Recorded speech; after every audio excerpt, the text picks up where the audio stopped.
And break in and take over for you right here as we have breaking news of a pursuit. Appreciate you giving us those highlights there. This is the LA County Sheriff's Department in pursuit right now of what seems to be a rather large pickup truck in the Sylmar area right now, Hunter. Well, you see it's going on 5 northbound. It appears those cars, again, it's trying to get around or they're pulling over, trying to get out of the way. This pickup truck, though, obviously driving along, and it also appears, Gio, that somebody maybe was trying to either get out of the car or was rolling down the window and had a hand out the window.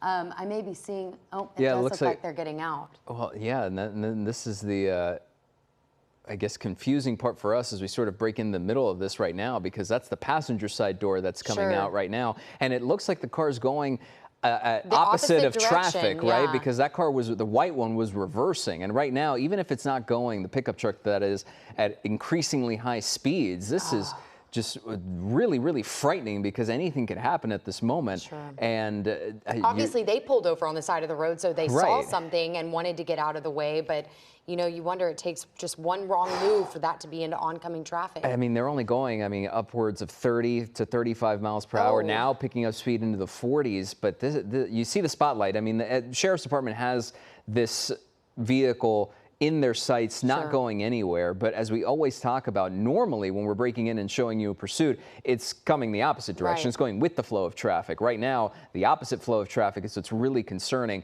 Now, it almost looks like this is an exit, or at least an attempt to get off of an exit here. Which is so dangerous because they can't see if it's a curve. Yeah, no, just like that. And this looks like a semi. I mean, that's right now what's so chaotic. And you see someone jumping out of the passenger or the driver's seat. Looks like he's wearing a reflective vest as well. Yeah. And now that we've seen this twice, this is the part where, you know, obviously we're speculating, but you know, after seeing it with 2 cars, it's almost as if they're trying to then carjack a different vehicle versus the one that they're already in right now, because now you've seen someone jump out of the driver's seat, trying to get toward now a semi and another white sedan. And here's another situation. Now you're running right directly head on into the semi, and here he goes again. React. That semi truck before was not having it. We'll see how this one reacts. But obviously, I mean, he's jumped out of the car.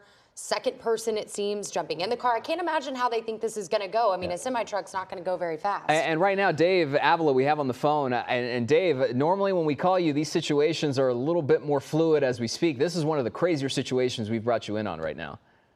Yeah, just another crazy one. Hello, Gio, Hunter. This is the carjacking suspect who's now trying to carjack a big rig. Looks like somebody else got inside the vehicle with them, though, in this one. Yeah, and the driver of the big rig also seemed to have jumped out of that vehicle as soon as the driver of the pickup truck was coming in from the passenger side, Dave. So immediately they were jumping out for safety, and now all of a sudden we're in a pursuit of a big rig right now. Carrying what? Yeah, this is going to be, and that's right, Hunter. Carrying what is exactly right. Now, this is kind of strange only because now you got a guy that the suspect from the carjacking, the driver got into the passenger side of this big rig. The other individual jumped into the driver's side. Obviously, he knows how to drive a truck. So this is okay. This is one for the books. I've never seen this before, but this causes all kinds of problems. So we can't do our normal pitting or anything like that. So that's and then you got to think of the desperation involved with this suspect. It's just something we haven't seen before, and I've always said no 2 pursuits are the same, and this is extremely This is, definitely taking the bill. I'm curious, what's the process right now? What's the procedure that's going on behind the scenes? Are they trying to figure out, you know, by taking the license plate or contacting the company to try and figure out what exactly this is, what's being towed or what's on this big rig right now? I mean, how do you even go about approaching a situation like this, or do you just kind of watch it and wait and see what he does next? Yeah, they'll contact the company. Oh, the driver's there, so the driver's going to go ahead and tell the officers what's going on, what's in the trailer that he's carrying there. But and then they have the other vehicle, the pickup truck that he left behind. So they'll talk to the owner of that one also. So right now they're just gathering information. As far as this rig goes, you got the air unit overhead. they'll just stay with it and just keep an eye on it. Yeah, you know, Dave, the thing is here, right before we called you and just as we were jumping on air, the situation was so chaotic because we were looking at a pickup truck that was going reverse of traffic. So it's coming against the flow of traffic. You have the danger there of a car going head on the highway, on the 5 here, as we're still on the 5. Now it looks like we're on the 210 westbound in the Sylmar area. We're showing video from earlier of that reverse traffic pickup, then the driver jumping out of the seat, going toward a big rig, that big rig reversing, driver running back to the pickup truck, moving forward ahead, eventually then ramming head on into a big rig and then jumping into that. I mean, it's right now the situation is obviously something that is chaotic to say the least, 65 plus miles an hour, but you know, now we're going with the flow of traffic and you have to wonder, I mean, really what's the next steps here? Because as we bring up often in these pursuits is that a lot of these suspects tend to try to be nimble in these situations. This is the opposite of that right now, Dave. Oh, absolutely. Absolutely. I mean, you could just see this, and this truck has no, it doesn't look like they're going to be slowing down in the near future at all. So it looks like we're going to be following this thing for quite some time. I just another way of just another LA pursuit. I just can't get over this one here, though. I mean, what would be the thought process here of thinking about getting in, like you said, one of these big, slow trucks that obviously is carrying something that's going to slow them down? It's not going to be easy to weave in and out of traffic to maybe evade authorities, but maybe they're trying to get ahead of it, and they know that those pit maneuvers and the normal approach to ending these kind of pursuits are going to be taken very differently when we're talking about a big rig here. I mean, it's just so interesting to try to get in the head of somebody right now that would be doing something like this again. I mean, it looks like they've slowed down a bit, or that was earlier when they were going 40, but I mean, we were seeing upwards of 60 miles an hour that they were driving down that freeway. Yes, exactly. And still, we don't know about the suspect. We don't know if the suspect is armed, so we have to just presume that, use caution there. You know, presume that he could be armed from the first carjacking, which I haven't gotten any word on that yet. Yeah, that would tell you a lot. Continue. Yeah, exactly. And as we work to piece that together of where this started, how this started, what those people are being accused of. Obviously, we've got 2 people here, so if you're just now joining us, we are tracking this very bizarre chase through freeways now. It appears on the 5 northbound as this truck. It's the second one they've jumped into, at least as far as we know from the time we picked it up. But 2 people inside right now, and again, sheriff's office is overhead just tracking them. And Dave, I want to ask you, you know, picking up on this is sort of a back half to what Hunter asked you earlier when it comes to planning and logistics and tracking a suspect when they get into a vehicle that's this large, right? We always end up asking you about, you know, there's the sheriff's department, then there's potentially a transition to CHP, but in this particular case, because you're removing pit maneuvers, because you're removing the, you know, we've seen CHP in some cases drive right up next to these pursuit suspects, next to these vehicles when they know perhaps that they're not armed, to try and either box them in or perhaps negotiate. What changes dynamically when something like this happens? Or is there even something like this on the books to discuss and go over? Just, you know, good call, Gio. I mean, there's everything that you mentioned would be ruled out. You know, the boxing, at least with LAPD, it even just in a vehicle type pursuit, boxing is strongly discouraged. It's not disallowed, but it's kind of like you just have to get permission from the incident commander. On this one, we know how the chippies work. As far as pulling them next to the vehicle, I don't believe so. I don't think we're going to see that like we did the other day. But I do believe that CHP will end up on this thing, and my assumption is that they're going to be tracking it for quite some time. I mean, we're seeing these speeds all over the place. I can't even imagine if this was maybe accurate, but I was seeing upwards of 100. I mean, this is a truck that is obviously carrying something very heavy behind it. I mean, this adds another layer of danger if they are to lose control as this is going down the freeway and there are innocent people driving by that probably have no idea, you know, what's going on aside from the helicopter, of course, above. But again, I mean, not a lot of people are thinking that this is the situation that's happening as they're taking their drive at 10:49 at night right here. I mean, what element does this add to just the risk here that we're seeing as this continues to move down the freeways here of Los Angeles County? Yeah, just like anything, any other type of pursuit, yeah, there's extremely high risk in this one here, especially because of the vehicles that are involved. But CHP always errs on the side of caution. So what they'll do is that they're talking about how they're going to handle this thing, and whether they want to be aggressive on it, which I doubt they will be, with the size and the weight of this vehicle, this semi. So I believe that at this point, I think what they're looking at is tracking the vehicle.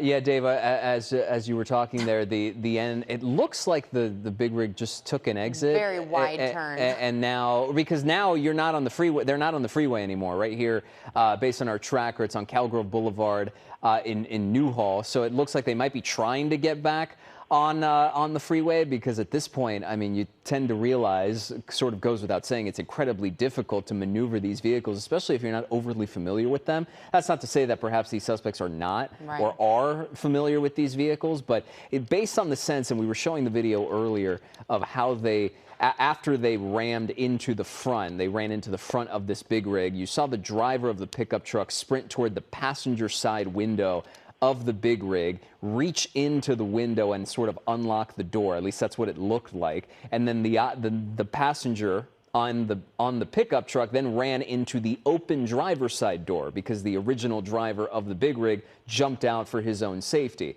There was all of that to say, that description as the video is coming up on your screen right now, all of that to say that there seemed to be a sense of desperation, Dave, because then previously they tried to do that with a white sedan that was sitting there on the freeway that was reversing backwards to try and get away from these suspects. So all of that to add up into a situation where I'm not entirely convinced that these two suspects really necessarily know what they're doing, that it's really sort of a passionate moment for them, in the sense of they're just kind of reacting to the immediate moment as apart from having some sort of master plan here, I was really. going to say, having a plan. Yeah, exactly.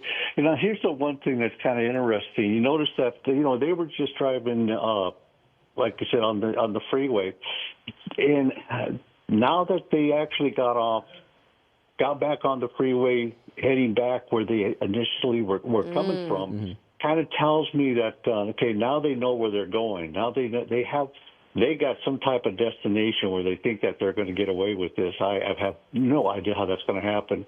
I mean, because we all know that CHP has the whole state covered, so they'll be on this thing. But, yeah, that kind of changes the whole dynamics of this thing now. Now that I think they actually have a destination or location that they want to actually get to. I mean, we're pretty zoomed into the truck right now, of course, as we're following it. But I'm curious, do we know how close either CHP, Sheriff's Department is going to be as far as those vehicles? Are they following closely behind? Are they within, as we zoom out, maybe we'll be able to see a bigger picture. It doesn't appear that they are, very close to this. So they're really relying on the chopper above to track and to make sure, of course, they keep an eye on it. Again, pretty hard to lose. This is a pretty hard spot to not be able to track. It's just so large, but you gotta wonder what is going through these guys' heads as to if they are going back to a familiar place or have a destination in mind. I just fascinating to watch as they continue traveling down. Yeah, we're giving you video on the right side of your screen from earlier, sort of catching you up in case you missed the beginning of this pursuit. This was what we were initially talking about, where this pickup truck that we were keeping an eye on, it just sort of in the middle of traffic, and then it took a while to realize that they were actually going against the flow of traffic before then the suspects that they're trying to jump out of the vehicles and get into something else, because that was a repeated attempt. It wasn't just a one-off. No. Until eventually then they managed to jump into this big rig. But you notice how in that footage from earlier, it's just kind of going at any direction they really can. And the danger was so heightened, Dave, because we so often in these pursuits, as we talk about it, this is a moment that I was directly referring to, that white sedan. You see it reversing and desperately pulling back to try and avoid any any sort of situation of that pickup truck driver getting in there and taking that vehicle. I mean, and other vehicles getting out of the way because there's so much traffic going on right now. It's just so crazy. But you know, what I was trying to say earlier was that Dave, when they try to get into a situation that they're comfortable with, yes, that's the same situation. It's just I'm curious as to what the thought process is, because you can't really do that easily with a gigantic truck there. The frantic moment. No, you got to make wide turns. You know, that thing's not going to stop. It's going to just slow down even with the brakes. It looks like they actually turned on their emergency flashers on the truck. So something else that they throw in there. So it's you know, the one good thing is when they did stop that small white vehicle, that there wasn't any banging on the window or anything like that. They kind of just backed off of it right away. So even though the desperation is obviously there, they got to get away. They're doing everything they can. I was real happy to see that they didn't, you know, attack that suspect, that one vehicle, you know, smash out the windows or anything like that. You know, it looks like they have picked up some speed, up around 68, 70 miles per hour. So, you know, the one thing with it comes with pretty much any agency, you know, they may not be physically in pursuit of it. They have the air unit overhead, so they know they're being watched. That's one thing. But as far as putting the black and white behind it with the lights and siren, you know, maybe they feel that this is going to be better to try to de-escalate the situation. And but they can always, you know, if the suspect activities are elevated or their dangerous driving continues, and at that point, in the public's best interest, you know, they would be they would re-engage in the pursuit. Okay, and for now, go ahead. Yeah, we just got word that this is a milking truck, and as we're watching it, as it's following now into the Granada Hills area, so covering some ground here. And just to reiterate, because you made such a good point there, when you talked about the moments that they tried to get into those cars and immediately backed off, either, you know, out of wanting to just get to the next car, but they didn't openly attack. It didn't appear, you know, at least in that moment, that they were trying to use any kind of a weapon. That does not mean that they don't have a weapon. We're still trying to work to figure out exactly what authorities know about these individuals in this car right now. Again, we're talking two individuals, so one in the driver's side, obviously, and the passenger side as well. So they're working here in tandem. But it's just, again, just stunning to see this go on for as long as it has. You got to wonder how much gas is left in the tank. Well, and the other part of this too, Dave, is that because in drawing on the previous experience, especially with you, is that when and even given within the context of this specific pursuit, we've seen these two suspects repeatedly try to get into different vehicles. I'm a little surprised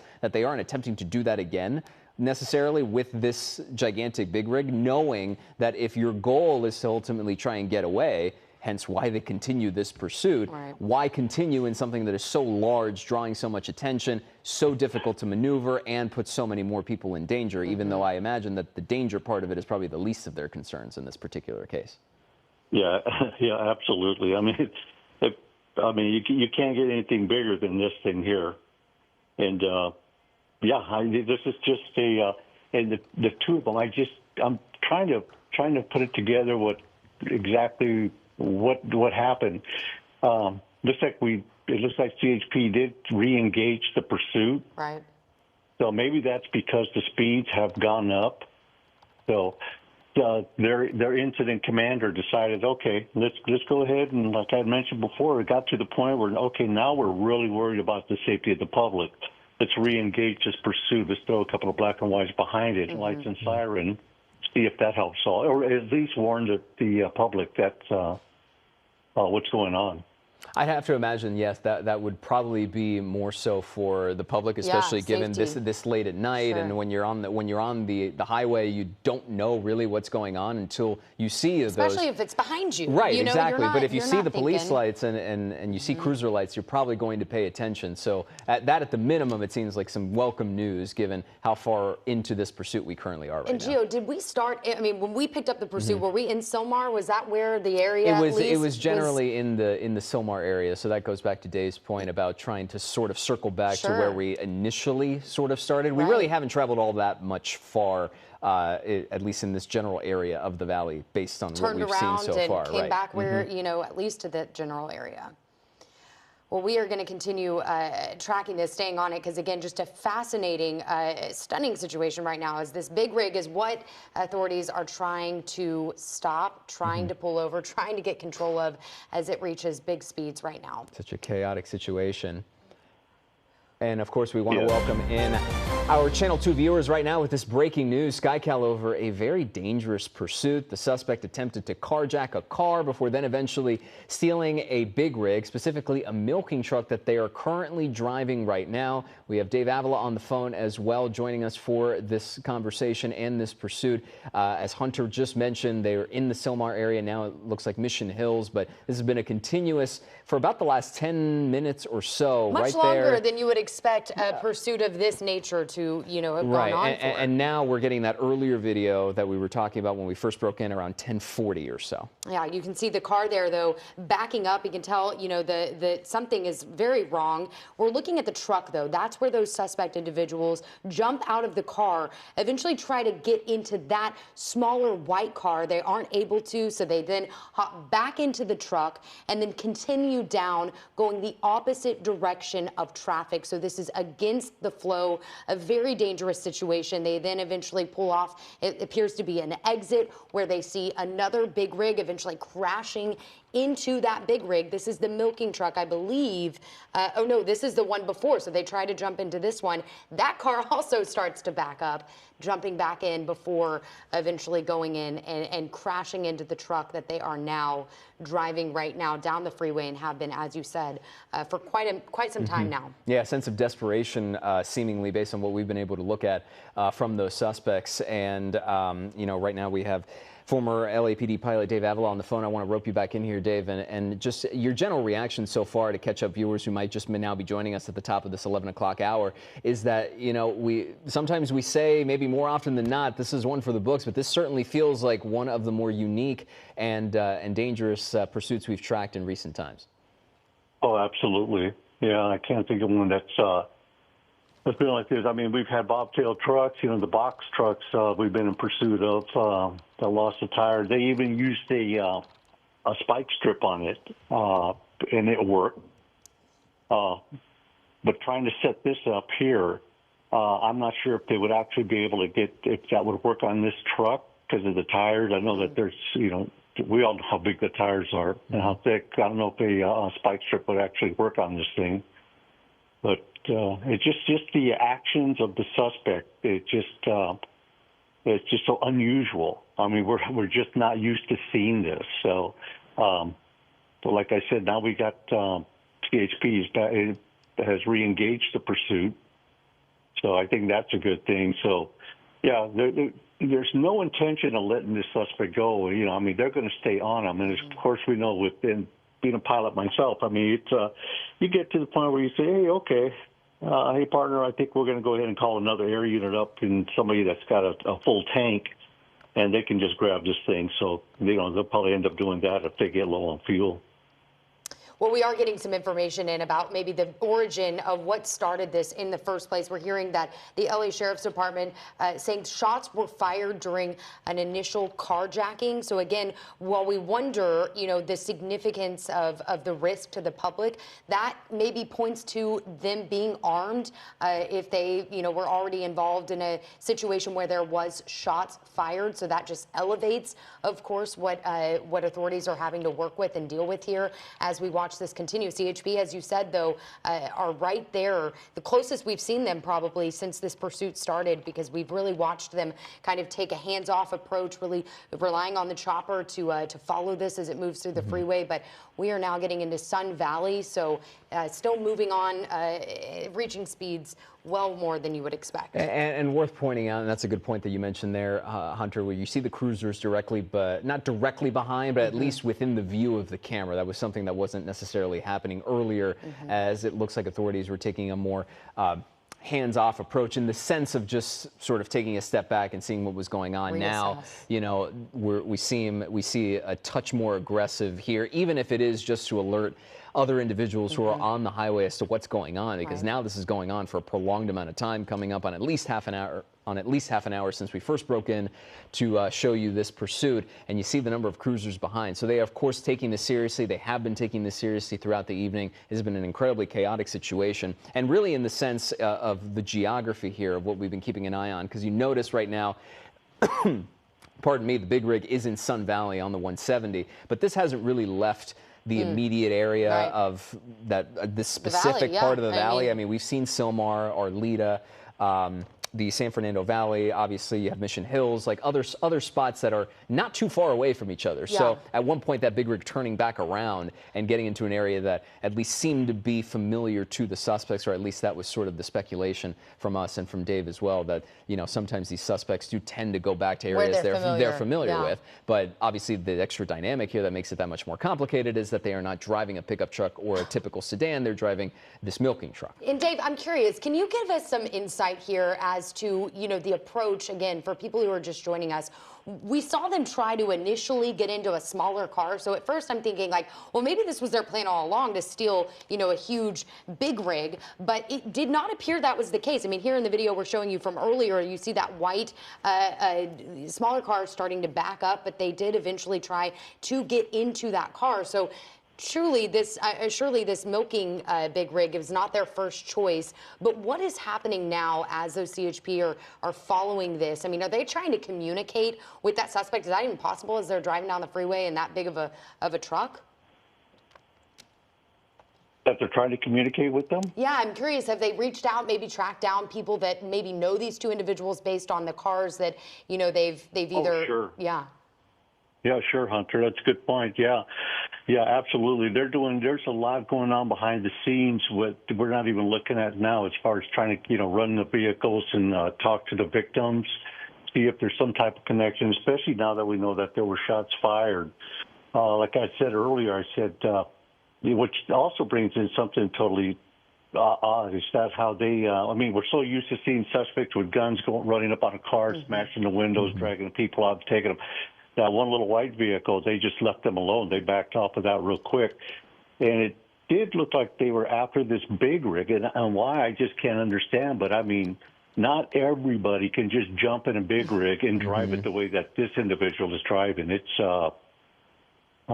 just a little bit odd here. Yeah, it goes back to that desperation, Dave, that we were talking about earlier, because based on the video of them trying to get really into anything, and just the way they were moving, the way that they were, the driver of the pickup is going for the passenger side door of the big rig, and then the passenger of the pickup gets into the driver's side of the big rig. It just didn't seem like there was any sense of you know, cohesion, for lack of a better word, or some grand plan. It just, like, this was the closest thing to them, and they said, sure, why not jump into this big rig? And now they're caught in this situation where obviously it adds an extra level of danger, because as Hunter mentioned a few minutes ago, the Sheriff's Department confirmed that shots were fired earlier in this pursuit. So they're essentially down a path that is, there's no turning back on this. So they're going to be caught at some point or another. It's just a matter of when, not if, right?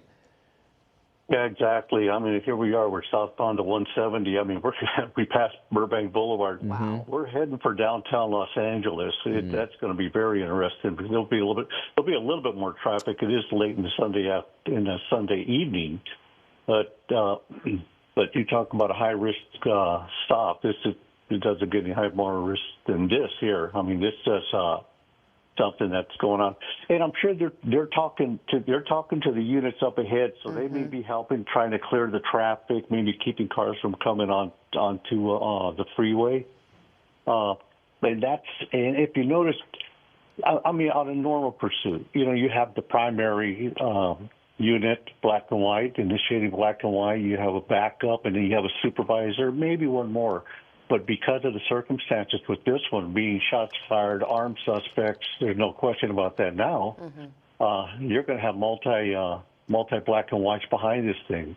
And one thing I always mention is that every agency would prefer to have their own officers involved in the post-incident when the vehicle comes to a stop, which eventually it is going to happen. This way you're all playing off the same rule book. But But believe me, if you need the backup, you don't really care what color the uniform is or shape of the badge. You want some law enforcement officers there. So, I mean, that's why I think we have a line of black and whites behind it. Yeah. Dave, I'm curious, can you give perspective to viewers, and to Gio and I as we sit here and we watch this? I mean, have you ever seen something like this unfold in a chase in Los Angeles? This side of Big Rig? No. I mean, yeah, I've seen a big rig involved in a TC, a traffic collision at the end of a pursuit. But that was totally that they just ran into him. But this, they didn't jump into it and steal it. I mean, this thing here, no, not to this magnitude. That's what makes this so much more dangerous. I mean, we're talking 50 miles per hour.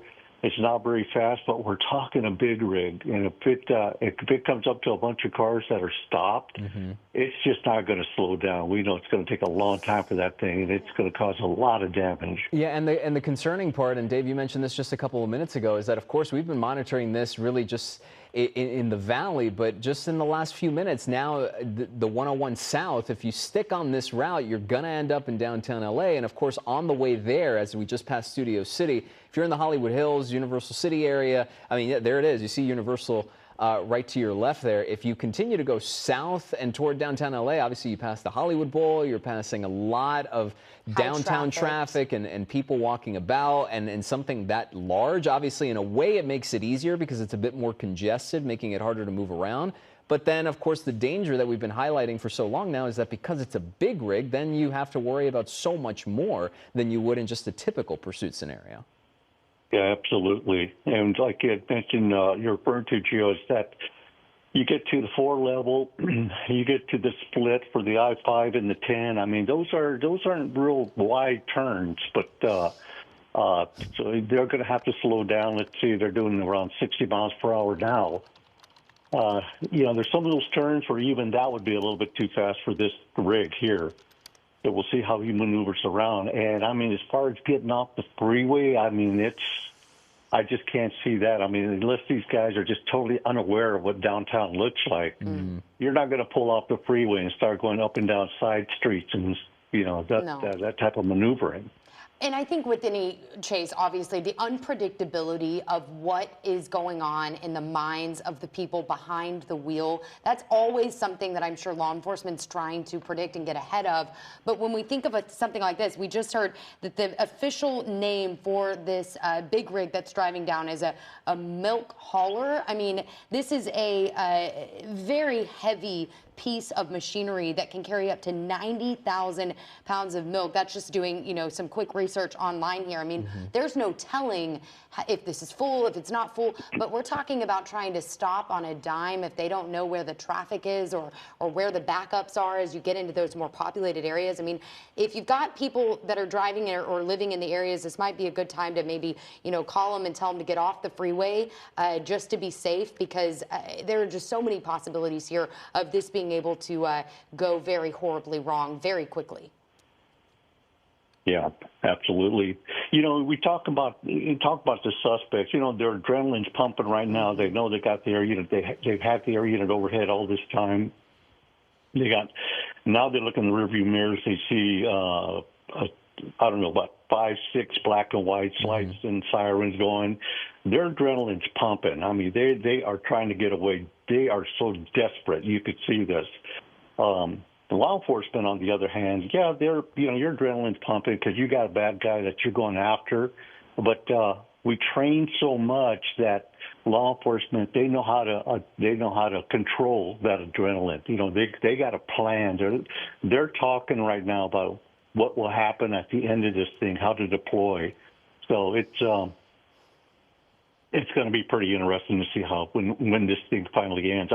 And the other thing, I just can't see him getting off the freeway right now at all. Yeah, I think the key word there that you mentioned, Dave, was the desperation, because now we're past the 30-minute mark of when we first broke in. Obviously, it was going on for more than just these last 30 minutes or so. But in the biggest chunk of time that we've maintained on this since jumping into that big rig, there has been no attempt from these suspects to do exactly what led them to that big rig to begin with, that milk hauler, in that they were trying to jump into any different sort of vehicle. Good point. They haven't tried to change strategies here. No, it's just maintaining this exact path, or maybe not the exact path, but just, I mean, in the sense of staying in this massive truck. So you get the sense perhaps that they're talking amongst themselves and, perhaps running out of options, or, as we tend to see in these situations, they just ride it all the way out as long as they possibly can, and whether that's running out of gas or whether that's deciding, all right, we're done, let's call it a night.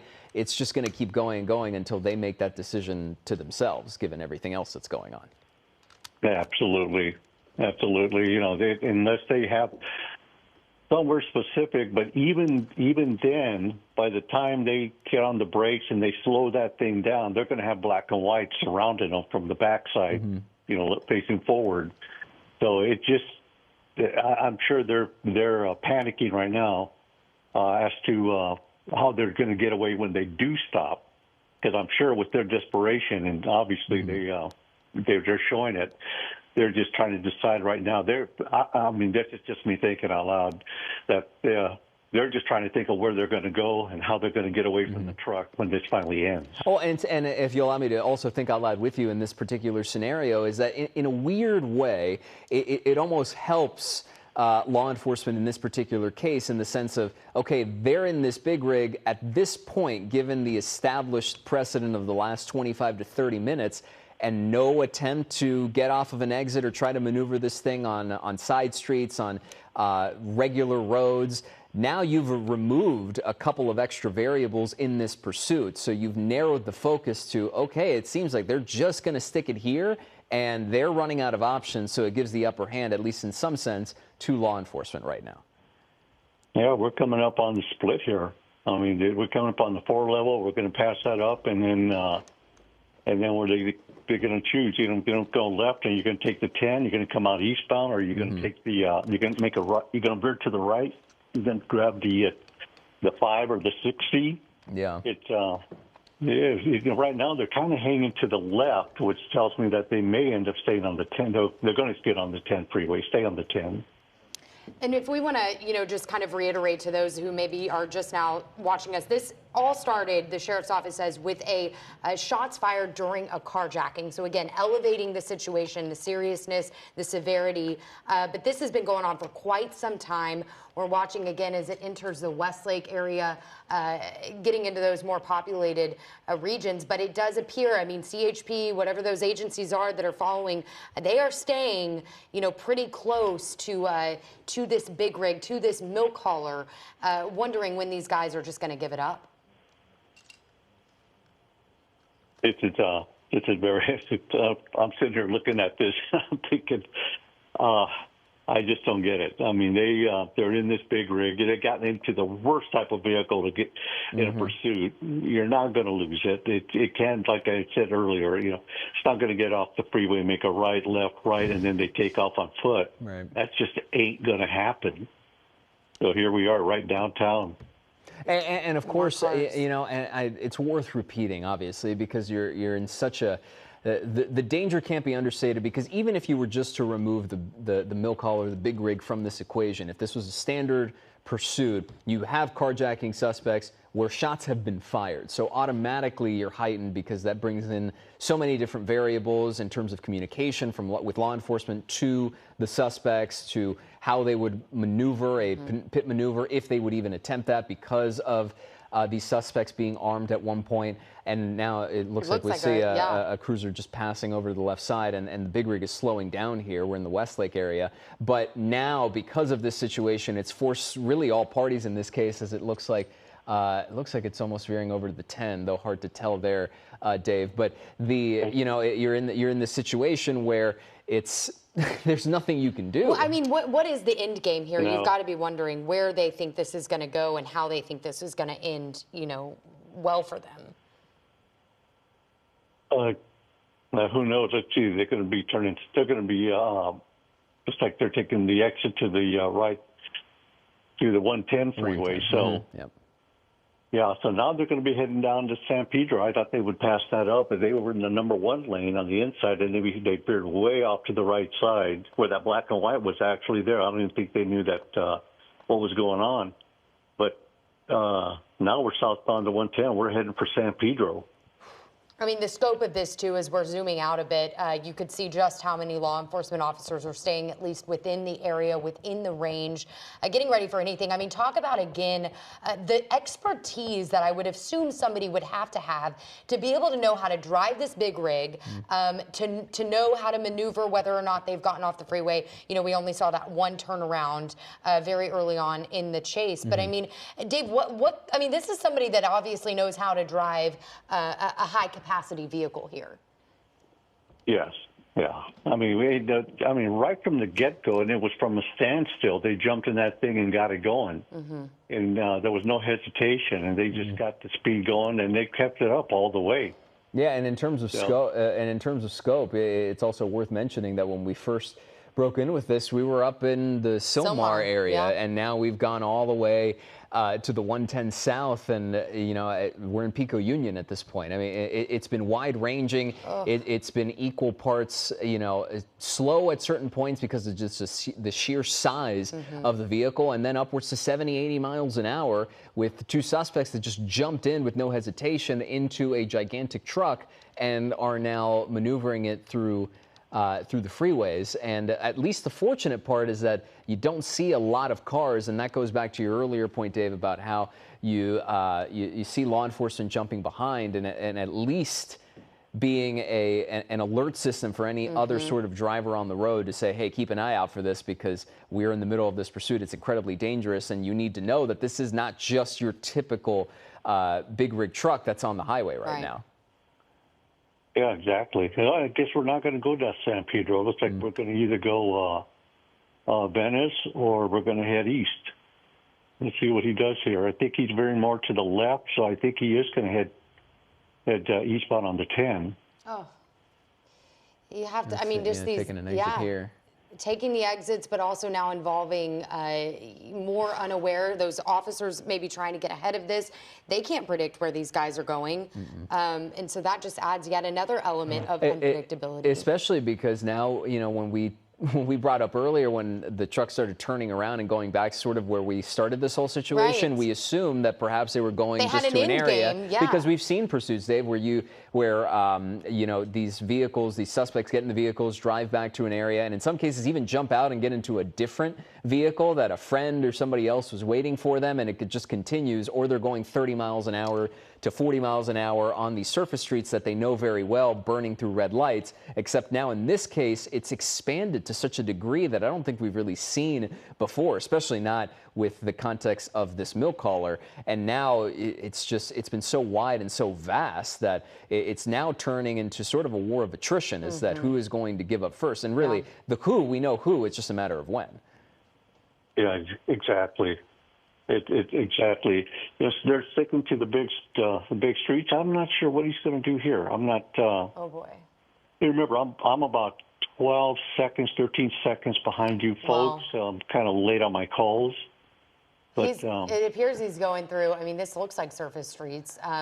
You obviously can't tell if there's any red lights or green lights or what the perspective is, but certainly going through intersections right now. Yeah, on Hill Street and 18th Street, and we're just sort of keeping an eye on it, where the good news is the speeds have slowed down to under 30 miles an hour, but this is what we've been talking about of the concern, where these things make wide turns. You can't just, it's going in a straight line right now, and I have to imagine it's because they're worried about making a sharp left or a sharp right. I mean, it is slowing down here in Central City to the points where, it's okay, now we got to make this turn at 10 miles an hour because you don't really have any other option. And I'm wondering if maybe they're trying to find a way back on the highway. I don't know if this was a mistake or not, but this is a situation we're in right now, and you see cruisers on the other end. I was about to say, this is kind of tying together, Dave, as you catch up to kind of where we are right now. I mean, watching them kind of weave through these streets, they're now adding in pedestrians pedestrians that could potentially be in harm's way as we kind of watch them make their next move, so to speak. But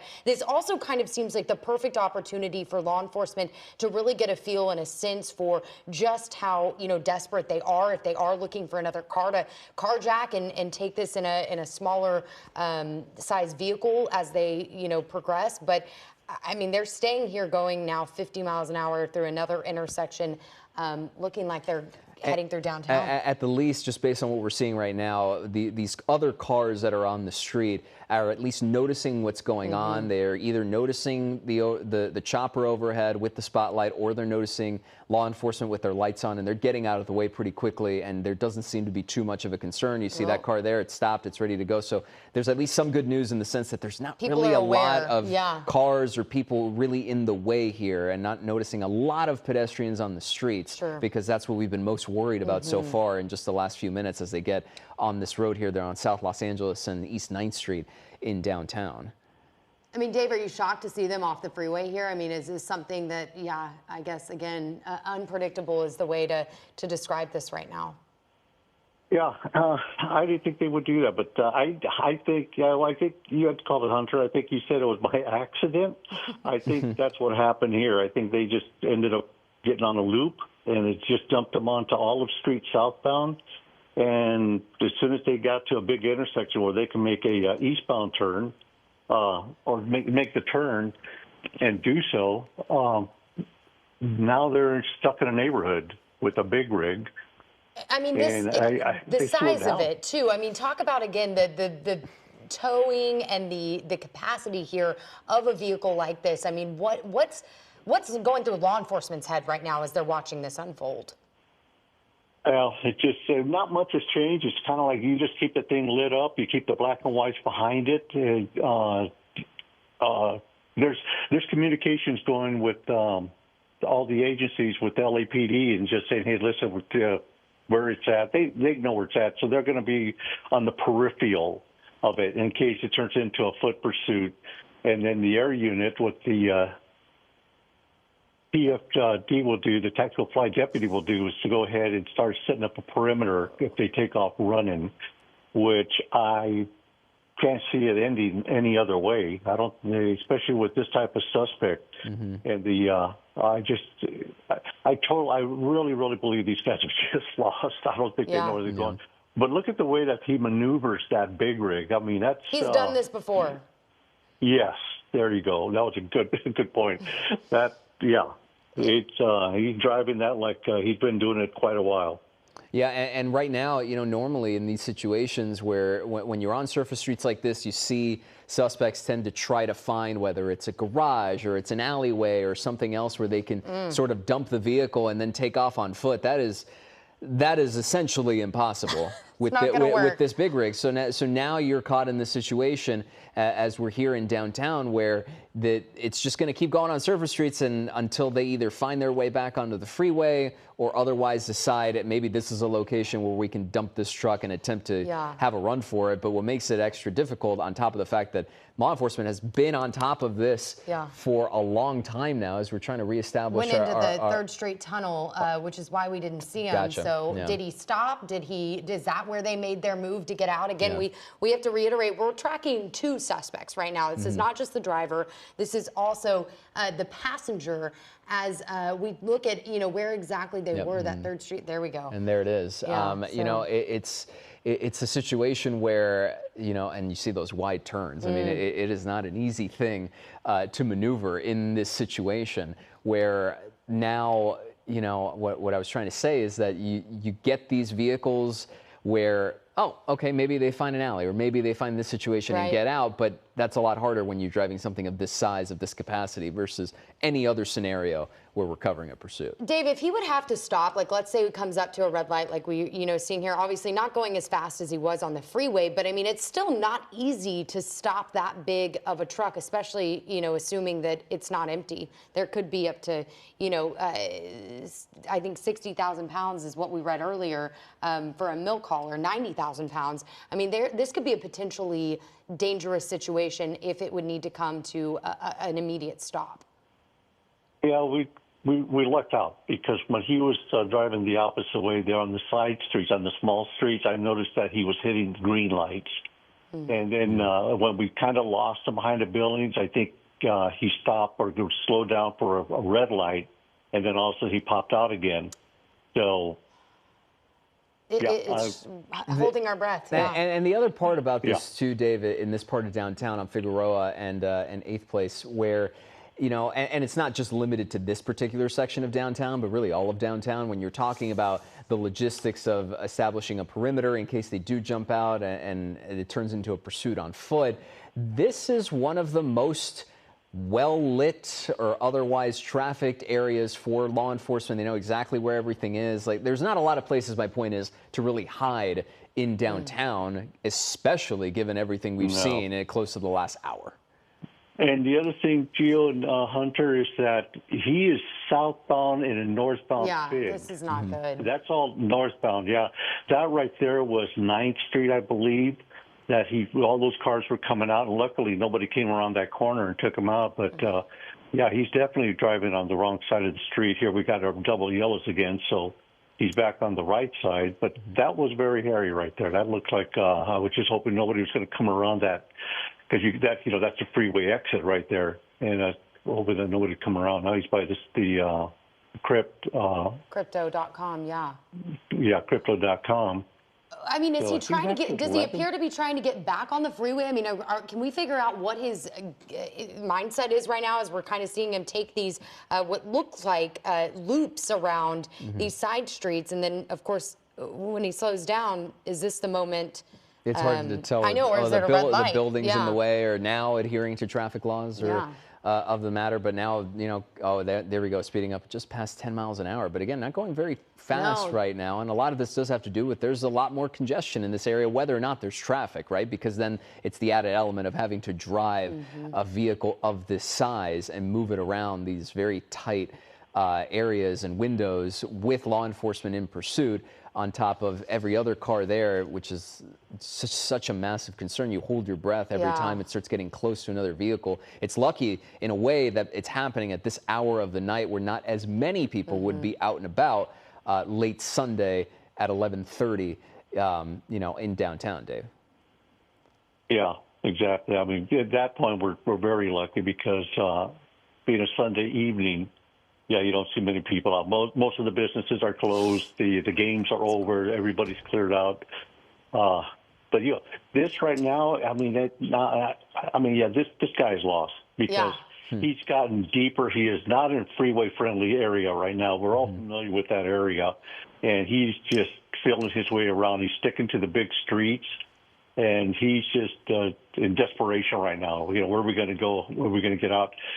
And it's kind of tough for the area unit to kind of like stay on top of that, because I just worry about maybe the passenger taking, making a right turn, and then he bails out and he takes off running, and we end up losing him. But, good point. If they're strategizing right now. I mean, and obviously this driver has no concern for what side of the street they're driving on. I mean, we've watched them as they've kind of weaved through traffic, obviously, through those intersections, but also they've not stayed, on the side of the road that they should be.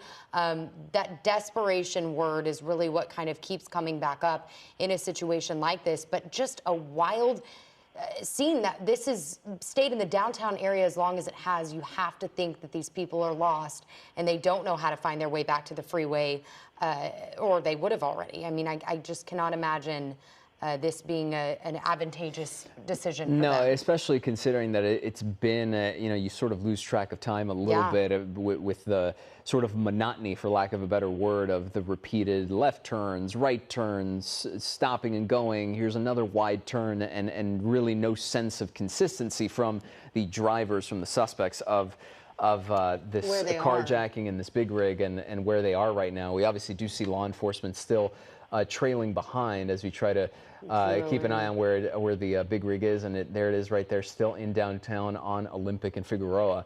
But just moving along, I mean, it seems like in every sort of situation you're in this moment where one variable is still incredibly dangerous. The other, there's still some positivity in the sense of, okay, there's not a lot of people on the road. They're at least slower because they have to be Right. on these surface streets versus if this was still going on the highway. But, you know, Dave, I think, and please tell me if I'm wrong, that it just keeps going back to now as we approach close to an hour since we broke in with this pursuit, that you're just playing the wait and see game if you're law enforcement, just whether or not they decide to jump out, or, you know, if and when that big rig runs out of gas, then they'll be right there for it. Yeah, exactly. I mean, he may be heading for the freeway. Yeah, He I may think see he it out is. in front of him. But, yeah, exactly. And as far as the departments go, it's kind of hard to try to set something up because he's making those turns. You know, you think he's going to continue north, no, he turns west. You think he's going to continue west, no, he turns south. So it's just kind of like just to follow and see and just hope that he has sense enough to slow down, which we've seen where it was a red light and he actually slowed down for it because he knows that if he hits anybody with that thing, and as you mentioned, Hunter, you know, you're talking 60,000. Who knows if that tank's full, 90,000 pounds worth of metal coming. It's not going to stop. You'll be lucky if it slows down. I mean, and every time he takes one of those wide turns, I kind of hold my breath and wonder, okay, is this the moment that they take their chance to just run? But it does appear they're committed to at least wearing down law enforcement as long as they can with this just repeated, you know, slow movement, slow turns. Dave, talk to us right now about what the strategy is as we see law enforcement still following behind. I mean, they haven't seemed to approach any kind of like pit maneuver or normal typical tactics that we would see at this point, maybe in a pursuit of a normal car and not a big rig. Can you kind of step people through what hard decisions and why they're trying to play it safe with this kind of a vehicle that we're talking about? You know, it's still the CHP, and we've seen them do some maneuvers that LAPD wouldn't do. Just the other day, we seen them pull right beside the suspect. It was, I forgot how fast or slow they were going. But they won't do that here because of the size of the vehicle. It kind of limits all the things that you've been taught to do.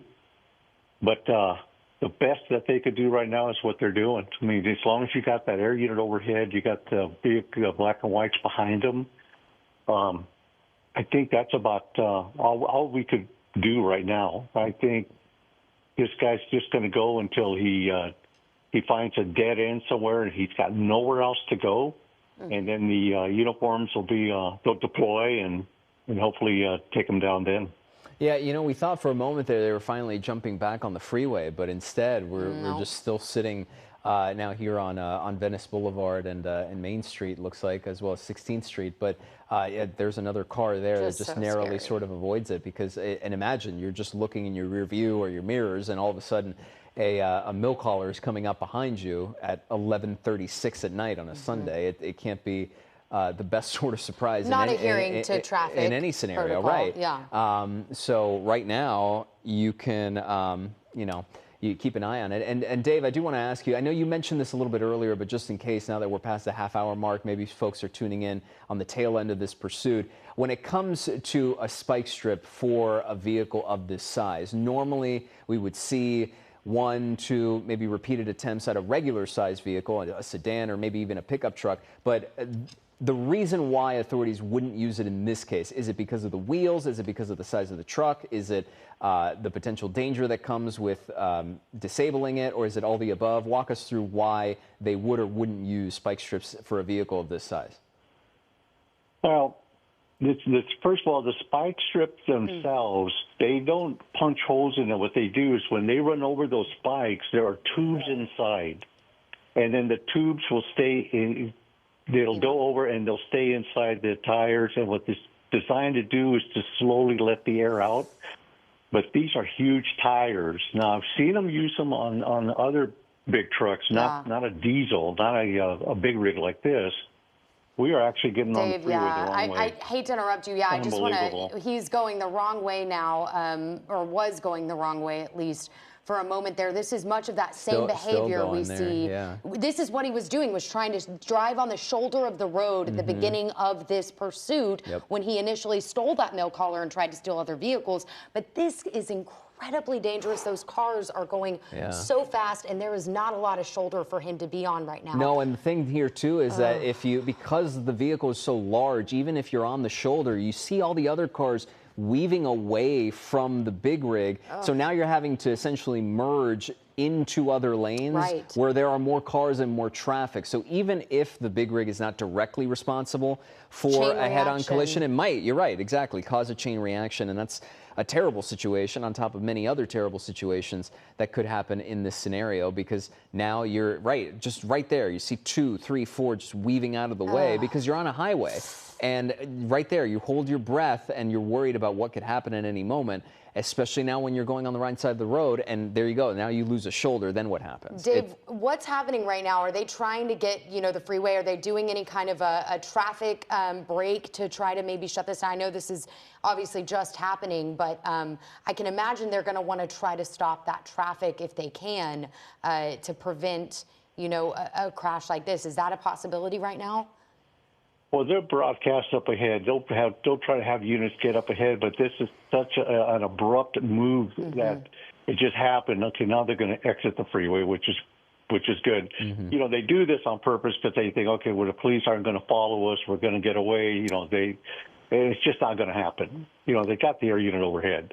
But especially too, Dave, sorry to interrupt you, but because no in that situation, right, they get on the freeway going in the wrong direction, you have the black and whites not in direct pursuit behind them, so it perhaps could give them a false sense of security, thinking we'll get off at the next exit. All of a sudden you look in the rearview mirrors, you don't see anything, and now the big rig is parked underneath there on the overpass. It looks like. Let's watch and see if we can see anybody jump out, or if they're going after another vehicle. It's hard to tell. Yeah, they sort of parked it where got stuck. I mean, is this a situation where finally their luck has run out and they didn't do that, wide turn that we've been seeing them maneuver so nimbly, believe it or not, for the last, 20 minutes as they weaved through downtown?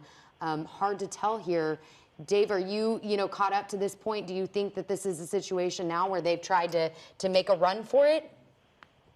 Yeah, I believe they try to. And what the air unit's doing right now is that they're keeping an eye on both sides of it. There's a black and white to the left of the vehicle behind the cab. So they're watching where if the driver came out and ran. I don't see them moving. We see 2 officers sort of running up to the driver's side door. Guns drawn. The guns drawn, the door is open, and 2 officers going right up there. It looks like they're barking orders or commands at the least. Based on the body posture and everything, it looks like the driver might still be in there right now. Right, which is surprising. Both doors are open. Yeah, doors are open. Both doors are open. And now we're just waiting to kind of see. These are the moments that, It makes it difficult just because of the way that it's parked. Now our air unit there, our SkyCal is telling us that they're gone.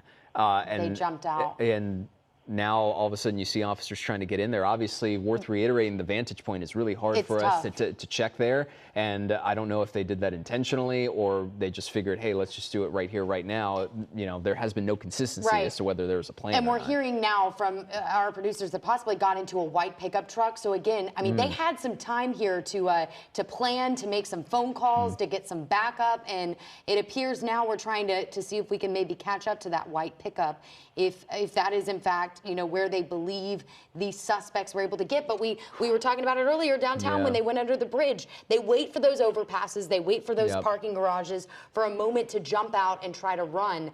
So we're talking about people who are potentially armed here. This is a situation that, just keeps getting crazier as we try to figure out if they did in fact get into that white pickup truck as we're hearing. And there's been consistency in knowing what the pattern has been so far, which is these are carjacking suspects. They tried to do it before. They did it with a big rig, so there's no surprise if they manage to do this again. Because especially considering how long this pursuit has been going with that milk hauler, they were riding it out as much as possible, trying to zoom in and see maybe that's the one. And look, we're getting told that is the white pickup truck that they now jumped into. So here we go. You hit the reset button, you take a deep breath, and you're now back into a typical pursuit scenario. We're in Boyle Heights right now on East 4th Street and South Chicago Street. But Dave, all of a sudden now going back to those variables, that playbook we were talking about earlier, have to imagine that it's now opened back up to its sort of normal sense here. Yeah, absolutely. I'm just wondering if I can't see it being planned. At Hunter, it may have been. True. They're talking. They're talking to somebody, of course, but it just kind of like it was so out of the ordinary, the left, right, left turns, that I don't know how they could have planned to have somebody there. So true. Now I'm just hoping that there's not a victim inside that thing, where it's Right. now a kidnap suspect. You know, they just added to the charges. You Good just point. keep piling up. Good point. I didn't even think about that this is another what would this be, a third carjacking? If we started with shots fired, Somar, he tried to break into the those. initial carjacking of the pickup, then the big rig, and this one, that would add up to 3. Obviously, this is a very fluid situation. Lots of details we are still working to gather for all you. preliminary, and obviously be able to craft this story for you, because in its craziness as it continues to unfold, there's no shortage of questions and of things that could still happen as this pickup is now stopping right now. Car doors are opening, and it looks like it's hard to tell if that driver got out and now just getting back in. And here we go. I mean, you almost wonder if they just did a switch of drivers, if maybe the person who was in the passenger seat, I mean, he got out of the back of the car, it appeared, and got into the front driver's side. Yes. I mean, this is bizarre. I mean, Dave, what are you thinking when you're watching this? I mean, what's going through law enforcement's head here? This seems to be very calculated individuals who seem to kind of have an idea of you know, what they're doing, so to speak. Yes, and it just didn't work for them, but I think that's what's the whole plan for them to get away like that, just to, you know, hijack another car. I mean, I could be wrong. I mean, they may have planned to, you know, somebody may have been helping them, because it was an ideal location. They always do that. They go underneath an overpass, but this time it didn't work. And then you're right, the suspect who's driving that pickup truck now was in the left rear seat. So the driver must have scooted over to the front passenger side, while that guy got into the driver's seat. And here we go. Now we're on the street. So a whole different dynamic. A whole different dynamic, but does it appear that law enforcement, once they do get their bearings and they can regroup, obviously we could start seeing some of those more traditional tactics of spike strips and other measures to try to get this car to stop. I can imagine that's what they're now game planning right now, Dave? Yeah, I think so. I mean, that's what they'll start doing. I think we're in Newton Division, so, you know, they're being advised of the suspect's location, the broadcasting where it's at. If the sheriff unit, air unit's overhead, then LAPD air unit will be above them, and they'll be relaying to the LA coppers about the pursuit. So, you know, and they may have done a switch off, what we call a switch off, and that's where the sheriff's helicopter will pull off, and then the LAPD air unit that's up above, once he sees that sheriff unit is away, then they'll go ahead and descend to take it over. I'm assuming that's usually what happens, but the sheriffs may have just decided to stay with it. Yeah, and right now we're keeping an eye on him in these suspects in Lincoln Heights, Mission Road, and Richmond Street, now Lamar Street, but maintaining the surface street pursuit at the moment. This pickup truck has not decided to get on the freeway right now, because it sort of blows up those questions that we were asking earlier about you know, going to a location that they're familiar with, because it's worth reminding people that this started up in the valley, in the Silmar area, and then made its way through downtown all the way, you know, from the 101, it was on the 5, and now we're down here, and, you know, switching multiple vehicles. I mean, it has been a war of attrition in many ways, as well as a war of patience on both sides, particularly law enforcement, because just when you think, as this car now is flipping around, just when you think you had them underneath the overpass in a big rig, in a gigantic vehicle that makes it hard to maneuver, now you're back in sort of a traditional pursuit setting where this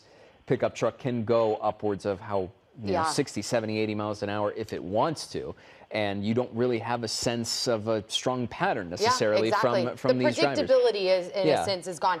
If we can, I mean, as we watch them obviously monitoring the current situation, let's play back again. Or wait, let's see as he does another U-turn. Does it appear he's getting off on the side? Nope. Pick him back up. Okay, so look on the right hand. We're seeing that swap that was made, but it's still so dark to see. Yeah, but coming from the back he definitely to the front. got out of the back passenger seat and then switched to the front. So you have to wonder, the person who was initially driving had to have, just did a little as Dave pointed out. Dave, anything about this right now? This is, now I'm counting this a third or fourth time this pickup truck has now sort of U-turned in this immediate area. I hesitate to say that it's one of those where we tend to see people maneuvering in familiar areas and situations for them. It just seems sort of aimless at the moment. Yes, I don't know if I mean they're looking for the. They're not that far from the freeway, but they keep going eastbound, westbound. So I don't understand it. I mean, they're obviously they're lost. They don't know where they're going now, and so now they're just flooring it. Just seems that they could find a freeway to get out of downtown LA. And we are getting confirmation, Dave, that I want to reiterate, because you and I, as we were trying to figure out what was happening in the chaos of them getting out of that milk hauler, it does appear this was yet another carjacking. So this wasn't something that was maybe coordinated or planned. This was, in fact, another innocent person, we believe, whose car was stolen as this pursuit has continued now. Have we reached the hour mark? I can imagine I think we have. we're just past the hour mark, at least a few minutes over it. Right now, we're sitting over this overpass right now because the pickup truck, there it is right there. It seemed to just sort of linger underneath for a little bit, and we saw a few black and whites right there directly behind, in fact, as we zoom in right now, trying to make out. It's hard to tell what's going on in the driver's side, but the car really slowing down. I don't know really what happened underneath that overpass, but you see two cruisers there, at least maybe a third one lagging behind. But yeah, now this vehicle is veering out, and maybe they jumped out of the car. That's got to be the speculation at this point, Dave, because that car is now just drifting. That's what I'm thinking. Yeah, that's what I'm thinking. I'm right along with you, Gio. I think they bailed and ran into the projects. Wow. Oh yeah, that thing's just cruising. So this is yet another twist that we're seeing. So another carjacking potentially, but now we believe that these suspects have abandoned this truck and are now potentially on foot in a very dark area. And you see one of those black and whites, one of the cruisers there, sort of patrolling right parallel to the freeway, sort of trying to keep an eye on maybe the suspects are around this area right now. If they're on foot, they can't have gotten terribly far, but that's the one I'm referring to right there. Yeah. I guess you'd have to imagine, Dave, this is where you try to establish a perimeter, especially if they've been in constant communication with each other. But, we're not able to see where they are if they're on foot, within this immediate area right now. I'd say we're sort of lost from our vantage point, but I have to imagine that law enforcement has a more firm grasp on what's going on right now. Yeah, they're gonna have to check out the vehicle. That's what they're doing right now, because they just want to make sure there's nobody in that thing, or maybe even another victim. But off to the right side, you got that housing complex there that they could have ran into, and that's like a maze inside there. I've been inside that thing on calls. But they were pretty close to getting back on the freeway. I thought they were going to do that, but no, they decided to bail. But it's kind of strange, though, because I thought those black and whites were a little bit closer. But you got the tracks, you got the LA River to the left of the screen. It's a really bad place to try and set up a perimeter. You can see them, though, pointing, trying to get a direction of where exactly they potentially may have gone. Right now, as we're watching these cruisers kind of cross underneath the freeway here, what will happen now? Will they go, inside of that, as you said, what is like a maze, if they did run into that complex? What's going on right now, law enforcement strategy per se? Well, they're working together. It's just like I guess that's Hollenbeck Division. So I think some of the Hollenbeck officers, if that's who they are they're talking to the CHP and saying, okay, here's what we think they ran to, or and if they did, then they'll start setting up a perimeter, like the black and white that you had there on the side street. That's the side of the LA River, so he can cover all that area there. So they'll just try to deploy, but this is a really tough one to do. This would be a nightmare for the DFO to start setting up a perimeter, but it can be done. And, Dave, I have a question when it comes to the logistics of this situation, because in a way, as a viewer, perhaps you're thinking, oh, now it's easier because they're no longer in a vehicle. They're on foot. Okay, we can do a better job, or rather we have an easier job, so to say, in terms of catching them. But what are the difficulties here in this particular situation? Because now what's been going on for over an hour with so many crazy variables and so many dynamics, now you have two people that you got to keep an eye on, because there is a chance also as well, and perhaps more than likely, that they are no longer running side by side with each other, that they've decided to perhaps split off, and that might add an extra complication for law enforcement.